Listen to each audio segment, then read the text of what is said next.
Kung ako po masusunod, ora mismo dapat itigil na ang online gambling.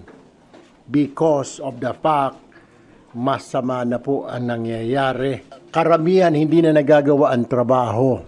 Take the case of that lawmaker na nahuli, nag-online sabong, yung isa, card games. Nakakahiya naman, di ba? We have to stop this.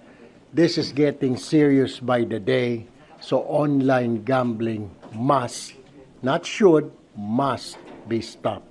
We can only recommend to Malacanang, to the executive, our position right now kasi wala pa po tayong batas.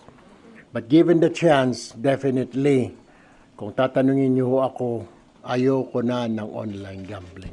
Para ho sa akin, no revenue can justify the damage it brings to our people. We are destroying the moral fibers of our society. Hindi ko makita yung justification na kikita kasi ang pamahalaan versus the damages na ating nararanasan na po ngayon para tayong kumunoy na lumulubog, nililibing po tayo ng buhay. Itong online gambling is not simply a game but a growing national crisis. Hindi po ito entertainment eh. This is promoting addiction, promoting greed.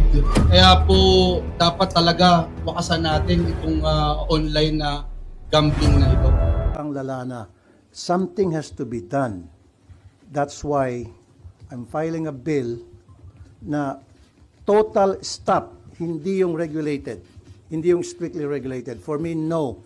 It has to stop. Grabe na. Kailan tayo titigil kung bagsak na ang ating bansa, ang ating lipunan? We have to step on the brakes right now.